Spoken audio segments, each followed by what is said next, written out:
السلام عليكم، ازيكم حبايبي؟ عاملين ايه؟ يا رب تكونوا كل اللي اخدوا الاجازه يكونوا مقضين اجازه سعيده. النهارده حبيت اعمل معاكم الاكل من البدايه ونغسل الفرخه سوا عشان اي بنوته صغيره خلصت امتحانات. انا بشجعها جدا جدا انها تخش المطبخ وتساعد ماما وتعمل بنفسها وتجرب عشان تكون استاذه.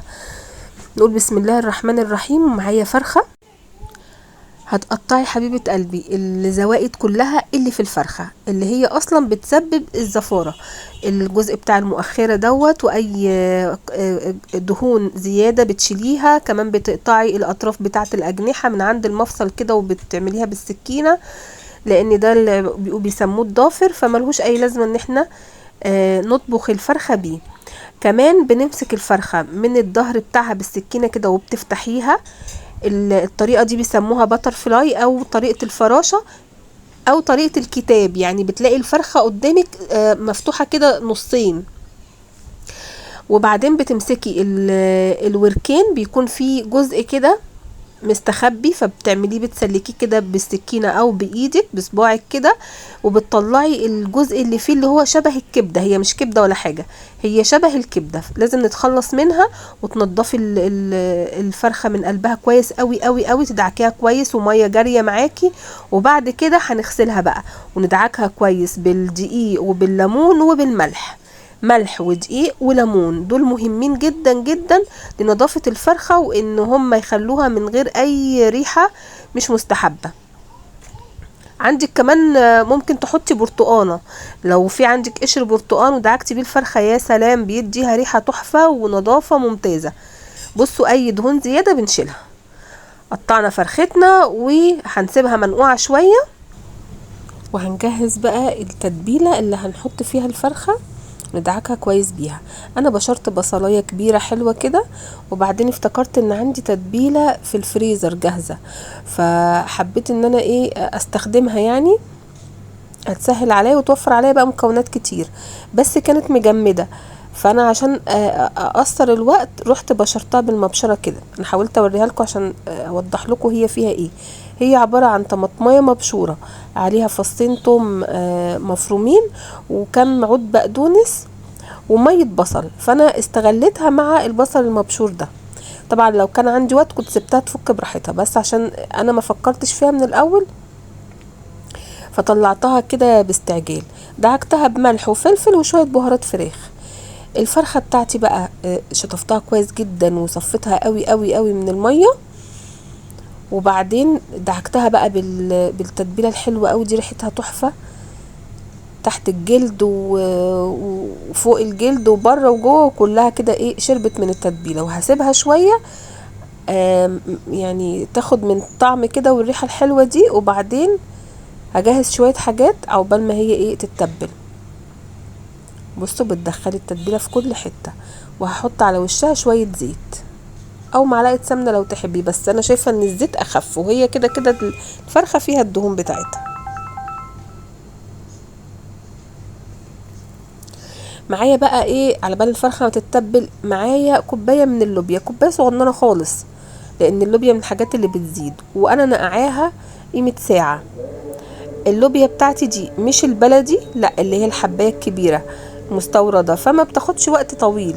فنقعتها ساعه، وبعدين صفيت الميه بتاعتها وحطيت لها ميه مغليه على البوتاجاز ونزلتها فيها. عبال ما اللوبيا تتسلق اكون انا حضرت التسبيكة اللي هسوي فيها اللوبيا. معلقة سمنة بلدي حلو مع شوية زيت، وبشرت بصلاية، وهحط لها معلقة من هريسة الفلفل، بديها ريحة وطعم كده وبيخليها التسبيكة لونها احمر وجميل. حطيت بقى فلفل اخضر عشان ده بيودي اللوبيا في حتة تانية خالص، بصراحة بيدي يعني طعم وجمال مختلف عن اي طبخة. انا حطاه كده سليم عشان يعني ياخد الريحه والطعم، واللي مش عاوز ياكله يبقى شايفه واضح قدامه ما ياكلوش. حطيت معلقه من الصلصه. ومن احلى الحاجات لما يكون عندك تسبيكه جاهزه في الفريزر، هتطلعي الكيس يفك وتستخدميه على طول زي ما انا ما عملت. زودت له مكعب مرقه، شويه ملح وفلفل اسمر، ورشه كده من السبع بهارات. هسيبها بقى تغلي غلوتين، هي بالفعل متسبكة فانا مش هسيبها كتير. وبعدين حطيت بقى اللوبيا، صفيتها الاول بعد ما اتسلقت وشطفتها، وبعدين هسقطها على التسبيكة بتاعتي تتكتك كده وتشرب من طعمها شوية، وبعدين اطفي عليها.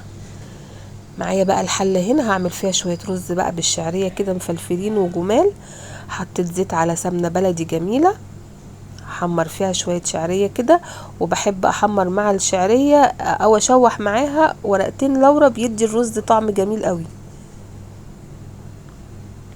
عايزة تحطي برضو وحدتين حبهان مفيش مشكلة، بس طبعا تفتكري تشيليهم ايه ساعة الغرف بتاع الاكل يعني. الرز بتاعي مغسول ومتصفي. لو الرز بتاعك مش متصفي وجيتي تشوحيه هتلاقيه بيلزق في بعضه، فاصبري بقى، هياخد معاكي وقت اطول شوية على بال ما المية اللي فيه تنشف. لكن لما بيكون متصفي بيبقى اسهل بكتير. زودت له ايه، بنحط مثلا كوبايتين الرز بنحط لهم معلقة ملح، معلقة واحدة صغيرة. اديته المية بتاعته يا دوب بتغطيه، ولما بتغلي بنوطي عليه. بص الرز مفلفل وجميل ولون الشعرية ذهبي وحلو قوي. الفراخ بتاعتي بعد ما بتاخد غلوتين كده على البوتاجاز من فوق بدخلها الفرن، ولما بتستوي بفتح عليها الشواية تاخد لون حلو. لما باجي اغرف بقى الرز كده بشيل الورق اللورا اللي انا حطاه، وبنعمله كده في بولات او اي شكل انتي حباه يعني. وادي الفراخ كمان استوت، لونها تحفة، وفيها شوية صوص بقى من التتبيلة والبصلاية اللي قلنا عليها. التتبيلة كانت عبارة عن ايه، بصلاية مبشورة، بصلاية كبيرة حلوة، وعودين 3 من البقدونس، طماطمية مبشورة، وفصين توم، ملح وفلفل اسمر وبهارات فراخ، مش اكتر من كده. وادي اكلنا كله وبألف هنا.